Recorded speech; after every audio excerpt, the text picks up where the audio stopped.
प्यारे साथियों, आज की इस वीडियो में हम बिहार बोर्ड एग्जाम 2027 के लिए एक महत्वपूर्ण सीरीज लेकर आए हैं। 2 अंकीय गणित के प्रश्न लेकर आए हैं साथियों।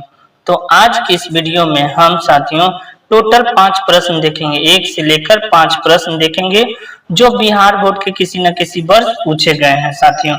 जैसे कि यह 2015 में पूछा गया है, यह क्वेश्चन 2023 में पूछा गया है, यह क्वेश्चन 2018 में पूछा गया है और यह क्वेश्चन 2026 में पूछा गया। तो इन सभी प्रश्नों को हम हल करके बतलाएंगे और एक सीरीज बनाते हुए आप लोगों को पढ़ाएंगे, ठीक ना। तो एक कॉपी आप लोग निकाल लीजिएगा अच्छे से और उसमें जो है लिख लीजिएगा बिहार बोर्ड एग्जाम 2027 के लिए VVI जो है 2 अंकीय प्रश्न गणित। यह कॉपी आप लोग निकाल लीजिएगा। एक तरह से यह पार्ट जो है साथियों पार्ट 1 है और इस टाइप से हम आप लोगों को आगे बढ़ाते चलेंगे, ठीक ना। तो बने रहे हमारे चैनल के साथ और चैनल को सब्सक्राइब जरूर कीजिएगा, अपने दोस्तों के साथ शेयर कर दीजिएगा। जैसा कि पहला क्वेश्चन देख रहे होंगे साथियों, पहला क्वेश्चन क्या है, 2 tan 45 degree plus cos square 30 degree minus sin square 60 degree का मान निकालें। तो हमें दिया क्या है, तो यहाँ से हल लिखेंगे। जब भी हम 2 अंकीय प्रश्न बनाएंगे तो हल जरूर लिखेंगे, ठीक।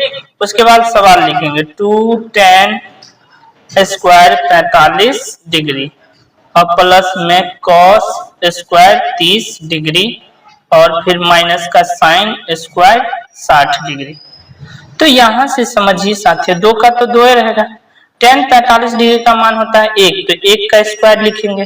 फिर यहाँ से प्लस, यहाँ से देखिए cos जो है cos स्क्वायर 30 डिग्री, तो cos 30 डिग्री का मान होता है √3/2 का होल स्क्वायर और माइनस sin 60 डिग्री का मान होता है √3/2 और उसका स्क्वायर करेंगे। तो 2 तो रहेगा, 1 का स्क्वायर कितना होगा 1 प्लस यहाँ से स्क्वायर से रूट कट जाएगा तो 3 और 2 का स्क्वायर 4 हो जाएगा। फिर माइनस यहाँ से कितना हो जाएगा 3 और बट्टे में 4। अब देखिए यहाँ से यह प्लस में है यह माइनस में, एक तरीका से यह काट सकते हैं और दूसरा तरीका क्या है साथियों, तब 2 डायरेक्ट आंसर आ जाएगा। लेकिन हम आप लोगों को कहेंगे कि इस टाइप से बनाइए, ठीक ना। जैसे इस दोनों को गुना कर देंगे तो क्या आएगा 2 प्लस में 3 बट्टे में 4 माइनस 3 बट्टे में 4 आगे यहाँ तक। अब बटा 1 कर देंगे तो क्या आएगा, यहाँ से देखिए इन दोनों का एलसीएम लेंगे, इन तीनों का, तो कितना हो जाएगा एलसीएम 4 हो जाएगा। तो 2 चौका 8 होगा। फिर प्लस का 4 एकान 4, यहाँ से देख सकते हैं कि 4 एकान जो है 4 तो 3 एकान 3 हो जाएगा और माइनस 3 हो जाएगा। तो 8 3 11 माइनस 3 बट्टे में 4 तो कितना होगा 8 बट्टे में 4 और काटेंगे तो 2 इसका आंसर हो जाएगा। तो एक तरीका ही है। दूसरा तरीका अभी जो हम बोले हैं उसके बारे में समझिए। जैसे यह जो है 3 बट्टे में 4 और यहाँ 3 बट्टे में 4, यह माइनस में है और यह प्लस में है, तो यह दोनों क्या हो जाएगा कट जाएगा तो क्या बचेगा 2 गुने 1 यानी कि 2 इसका डायरेक्ट आंसर लिख सकते हैं। तो यह भी तरीका सही है साथियों और यह भी तरीका सही है। तो जो आपको बेस्ट लगे वो काम कीजिएगा, ठीक ना। तो बढ़ते हैं क्वेश्चन नंबर 2 की ओर। क्वेश्चन नंबर 2 क्या है, बिल्कुल ध्यान दीजिए। क्या है कि यदि थीटा बराबर 30 डिग्री तो सिद्ध करे कि 4 sin Q theta minus 3 cos theta बराबर 0। हमें क्या सिद्ध करना है साथियों, LHS बराबर RHS और RHS में कितना है 0। तो यहाँ से पहले हल लिखिए, उसके बाद जो है सवाल लिख लीजिए। थीटा बराबर कितना दिया है 30 डिग्री, उसके बाद सवाल में क्या है 4 cos Q theta minus 3 cos theta बराबर 0। तो यहाँ से देखिए साथी क्या है कि यहाँ से लेकर यहाँ तक इसको हम क्या कहेंगे LHS कहेंगे और यह जो है RHS हो जाएगा RHS। तो यहाँ जो है LHS से प्रूव करके हमें क्या लाना है RHS लाना है। तो RHS लाने के लिए हमें पहले LHS लिखना होगा। तो यहाँ से हम क्या लिखेंगे LHS, समझ में आ रहा होगा। LHS में क्या लिखेंगे 4 cos Q theta minus 3 cos theta, लिख लिया LHS। अब यहाँ से समझिए कि यहाँ थीटा है और यहाँ थीटा का वैल्यू है, तो जहां थीटा है वहां क्या करेंगे 30 बैठा देंगे, समझ में आया। और यहाँ भी थीटा है और यहाँ भी थीटा के जगह 30 बैठा देंगे। तो लिखेंगे कैसे समझिए थोड़ा, 4 का 4 लिखेंगे, cos का cos लिखेंगे, क्यू का क्यू लिखेंगे, थीटा के जगह 30 डिग्री, माइनस 3 का 3 लिखेंगे और cos थीटा की जगह 30 डिग्री। अब यहां से लिखने के बाद देखिए 4 गुने cos 30 डिग्री का मान कितना होता है, √3/2 का होल क्यूब हो जाएगा, माइनस 3 गुने √3/2 हो जाएगा। इसमें तो कुछ नहीं है। अब यहां से समझिए थोड़ा इसको बारे में कि जैसे यह रफ में समझाने के लिए लिख रहे हैं, √3/2 का होल क्यूब है, मतलब क्या हुआ कि √3/2 को 3 बार लिखे, √3/2 और √3/2 लिख दिया। अब देखिए इस दोनों को गुना करेंगे तो कितना आएगा, 3 आएगा, √9 को हो जाएगा तो √9 का वर्गमूल 3 हो जाएगा, तो 3 इधर लिख देंगे, उसके बाद √3 लगा देंगे और 2 दूना 4 दूना 8। समझ में आया? तो मतलब यहाँ से क्या आ गया कि 4 तो रहेगा और यह जो है, यह जो लाइन जो देख रहे हैं इस लाइन का ही वैल्यू यहाँ दिया, कितना आ गया, 3√3/8। तो यहाँ लिखेंगे साथियों, क्या लिखेंगे, 3 यहाँ क्या लिखेंगे, 3√3/8। समझ में आया? अब यहाँ से माइनस का यह जो है 3√3/2 हो जाएगा। अब समझिए थोड़ा, ये जो है कटने वाला है, 4 × 4, 4 दूना 8 कट जाएगा, और यहाँ तो क्या आ जाएगा ऊपर में, यहाँ से इसको थोड़ा रफ कर देते हैं, यह लाइन तो समझाने के लिए था, तो यहाँ रफ करेंगे तो साथियों क्या नजर आएगा, यहाँ से समझिए थोड़ा कि यह जो है क्या आ जाएगा, यहाँ से 3 आ जाएगा, 3√3/2 आ जाएगा, तो यहाँ भी 3√3/2, तो यहाँ से क्या लिखेंगे, 3√3/2 माइनस 3√3/2। यहाँ तक समझ में आया? अब आगे समझते हैं साथियों, क्या है कि इन दोनों का एलसीएम ले लेंगे तो 2 आएगा, तो 3√3 और माइनस 3√3, तो यह दोनों घट जाएगा तो 0/2, मतलब 0 आ गया। तो यहाँ से लिखेंगे साथियों, ऐसे ही नहीं डायरेक्ट आंसर लिख देंगे, लिखेंगे LHS बराबर RHS और उसके बाद लिखेंगे फ्रूट। अब समझ में आया साथियों? अच्छे से इसके पीछे एरो दे दीजिएगा। समझ में आ रहा है ना? कोई दिक्कत नहीं। तो बढ़ते हैं क्वेश्चन नंबर 3 की ओर। तीसरा नंबर सवाल क्या है साथियों, यह भी जो है सिद्ध करना है। सिद्ध करना है क्या कि जो है उसको लिख लेते हैं हल करके। क्या लिखेंगे, 2 tan 30 डिग्री बट्टे में 1 माइनस tan स्क्वायर 30 डिग्री, अब बराबर क्या लिखेंगे, √3। तो यहां से समझिए साथियों कि यह जो है फिर से LHS हो गया और यह RHS हो गया। तो यह जो LHS है तो यहां से ही हम प्रूव करेंगे, ठीक, और RHS लाना है, तब हम लिखेंगे LHS बराबर RHS। और यह सवाल देख सकते हैं 2023 में पूछा गया है साथियों। तो यहां से हम पहले क्या लिखेंगे, LHS लिखेंगे, यहां से LHS लिखेंगे और LHS में जो दिया है उसे लिख लीजिए, 2 tan 30 डिग्री बट्टे में 1 माइनस tan स्क्वायर 30 डिग्री। अब यहां से लिखने के बाद जो है साथियों 2 का 2 लिखेंगे, tan 30 डिग्री का मान कितना होता है, 1/√3 होता है। फिर यहां से क्या लिखेंगे, 1 माइनस 1/√3, लेकिन इसमें स्क्वायर लगाएंगे, उसमें नहीं है तो नहीं लगाएंगे।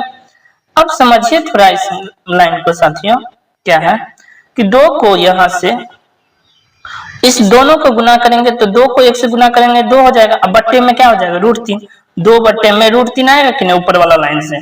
तो यहाँ ऊपर में क्या लिखेंगे, 2 बट्टे में 2 बट्टे में √3 आएगा, क्या लिखेंगे, 2 बट्टे में √3। यह लाइन समझ में आया?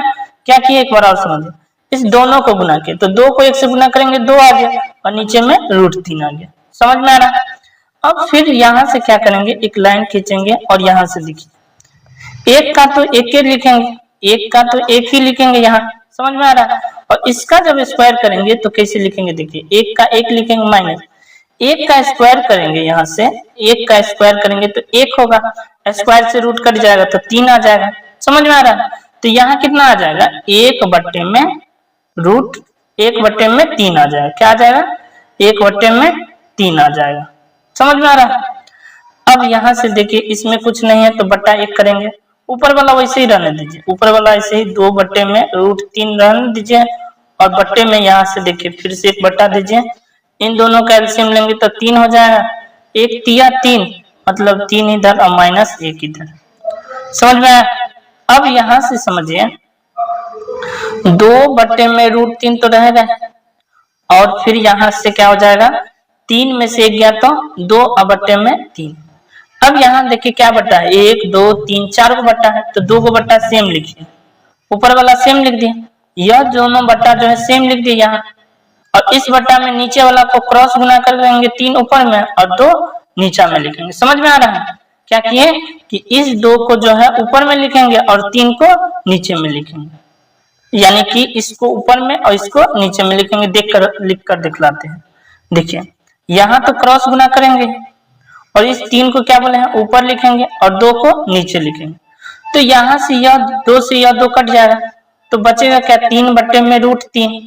अब हरों का परमेयकरण करेंगे, हरों का परमेयकरण करना जानते होंगे 9वीं क्लास में, √3। तो इन दोनों को क्या करेंगे, 3 √3 बट्टे में 3, यह 3 से 3 कट गया तो यह आ गया 3 रूट में, यही तो RHS के बराबर है कि नहीं। यहाँ देखिए यह जो है इसके बराबर है कि नहीं, यह जो है इस लाइन को ध्यान से देखिए और यह इस लाइन को देखिए है, तो यहाँ से क्या लिखेंगे, LHS बराबर RHS, उसके बाद प्रूव्ड लिख देंगे। क्या लिखेंगे, LHS बराबर RHS, उसके बाद प्रूव्ड लिखेंगे। समझ में आ रहा है? और इस सब के पीछे साथियों हम ऐसे तरीके से लिखे हैं, थोड़ा अच्छे से मैनेज कर लीजिएगा और इस सब को बारी बारी से लाइन में नीचे लिखिएगा, ठीक ना, ऐसे करके नीचे जाने दीजिए सवाल को। ठीक, हम समझाने के लिए इस टाइप से लिख दिए हैं और आप लोग समझ गए होंगे। तो बढ़ते क्वेश्चन नंबर 4 की ओर। 4 क्या है, यदि tan a बराबर 1 और sin b बराबर 1/√2 तो cos a प्लस b का मान ज्ञात करें। हमें क्या निकालना है, cos a प्लस b। तो हमें जो दिया है पहले वो उसको लिख लेंगे। क्या दिया हुआ है कि tan a बराबर 1 दिया हुआ है, तो सोचेंगे क्या साथियों कि tan का जो है tan a बराबर 1 है, tan का a का मान कब आता है, जब हम a का वैल्यू जो है यहाँ से 45 डिग्री, यानी tan 45 डिग्री का मान 1 होता है कि नहीं। तो यहाँ तो tan a लिखेंगे ही और यहाँ से क्या लिखेंगे, tan 45 डिग्री। समझ में आया? और यहाँ से tan कट जाएगा तो a बराबर कितना आ गया, 45 डिग्री। दूसरा लाइन समझिए, क्या दिया हुआ है कि sin b बराबर 1/2√2, तो यहाँ से क्या लिखेंगे, sin b बराबर 1/√2। अब फिर सोचेंगे क्या कि sin कब आता है 1/√2, तो 1/√2 sin 45 में आता है कि नहीं। तो थीटा का वैल्यू यानी कि b का वैल्यू 45 हो जाएगा, तो यहाँ से क्या लिखेंगे, sin तो लिखेंगे ही और b भी लिखेंगे, यहाँ लिखेंगे sin 45 डिग्री। अब देखिए यहाँ से sin कट जाएगा, यानी b बराबर कितना हो जाएगा, 45 डिग्री। हमें क्या यही निकालना है a और b का मान, नहीं, हमें निकालना क्या है इसके बारे में समझिए। हमें निकालना है, यहाँ देखिए क्या दिया हुआ है, cos into a plus b का मान निकालना। मतलब क्या दिया है, यहाँ से लिखेंगे क्या साथियों, cos a प्लस b का मान। तो cos का तो cos लिखेंगे, a का मान कितना है, यहाँ से देख सकते हैं a का मान 45 डिग्री है, तो a का मान यहाँ 45 रखेंगे, फिर b का मान यहाँ रखेंगे 45। तो समझ में आ रहा होगा साथियों। तो क्या करेंगे, यहाँ से cos a का मान 45 डिग्री और फिर b का मान भी 45 डिग्री, तो cos क्या हो जाएगा, 90 डिग्री। अब cos 90 डिग्री का मान क्या होता है साथियों, 0 होता है, तो इसका सही आंसर क्या हो जाएगा, 0, इसका सही आंसर हो जाएगा। समझ में आया साथियों। और यह क्वेश्चन 2018 में पूछा गया है, इसीलिए इसे BBI मान लीजिए साथियों, ठीक ना, और अच्छे से कॉपी में नोट डाउन जरूर कीजिएगा। बढ़ते हैं नेक्स्ट क्वेश्चन, और इस वीडियो का लास्ट क्वेश्चन होगा क्वेश्चन नंबर 5। 5 क्या है, देखिए साथियों क्या दिया है कि 4 बट्टे में साइन स्क्वायर 60 डिग्री और उसके बाद क्या दिया है, फिर प्लस 3 बट्टे में कॉस स्क्वायर 60 डिग्री का मान निकालना है। तो मान निकालने के लिए पहले तो हम हल लिखेंगे, फिर क्वेश्चन लिखेंगे जैसे दिया हुआ है 4 साइन स्क्वायर 60 डिग्री प्लस 3 बट्टे में कॉस स्क्वायर 60 डिग्री। तो यहाँ तो जो है ऊपर में 4 लिखेंगे, साइन 60 डिग्री का स्क्वायर करना है, तो साइन 60 डिग्री होता है √3/2 का स्क्वायर। समझ में आया? फिर लिखेंगे प्लस 3 बट्टे में cos 60 डिग्री, cos 60 डिग्री का मान होता है 1/2 का स्क्वायर। समझ में आया? अब यहां से समझिए साथियों, ये 4 तो ऊपर में रहेगा, स्क्वायर से रूट कट जाएगा तो कितना आ जाएगा 3, और 2 का स्क्वायर करेंगे तो 4, प्लस 3 लिखेंगे, 1 का स्क्वायर 1 होगा और 2 का स्क्वायर 4, तो 2 का स्क्वायर 4 यहां लिख दिया। अब क्या करेंगे साथियों, देखिए बिल्कुल ध्यान से देखिए, ऊपर वाला यदि हम सेम लिख दे, अभी 4 लिख दे, और इन दोनों का यह देखिए यहां से थोड़ा इसको ध्यान दें, यह जो है इस 4 को इससे गुना कर देंगे, इस 4 को इससे गुना कर देंगे। समझ में आया? तो यहां से क्या हो जाएगा 4 गुने 4 और बट्टे में 3 और प्लस यहां से इस 4 को गुना करेंगे तो 3 गुने 4 और बट्टे में 3, बट्टे में 1 हो जाएगा। सॉरी, यहां क्या हो जाएगा बट्टे में 1 हो जाएगा, बट्टे में 1 हो जाएगा, 1 हो जाएगा। यहां से एक बार और समझिए, इस 4 को इस 4 से गुना कर दिए तो यहां लिखे हैं 4 गुने 4 और बट्टे में 3 लिख दिया यहाँ वाला। समझ में? दूसरा में देखिए, इस 3 को इस 4 से गुना कर दिए तो यहाँ लिखे हैं और इस बट्टा में 1 लिखे। अब समझ में आया? अब यहां से जो है 4 चौका 16 बट्टे में 3 प्लस 4 तिया 12 बट्टे में 1। अब यहां से हो गया यहां तक। अब देखिए थोड़ा, इन दोनों का एलसीएम लेंगे तो 3, तो 16 का 16 प्लस में 1 तिया 3 तो 12 तिया 36, तो 6 6 12 का 2 और 4 1 5, 52 बट्टा में 3। तो कटने वाला तो है नहीं, तो यही इसका क्या हो जाएगा आंसर हो जाएगा। तो यहाँ तक आज की वीडियो में हमने 1 से लेकर 5 तक प्रश्न देखे हैं और यह सभी इंपोर्टेंट क्वेश्चन है बीबीआई है साथियों, तो इसे अच्छे से कॉपी में नोट डाउन जरूर कीजिएगा साथियों। तो मिलते हैं नेक्स्ट वीडियो में नेक्स्ट पार्ट के साथ। अभी के लिए इतना ही, बने रहे हमारे चैनल पर और सब्सक्राइब जरूर कीजिएगा, अपने दोस्तों के साथ शेयर कर दीजिएगा। जय हिंद।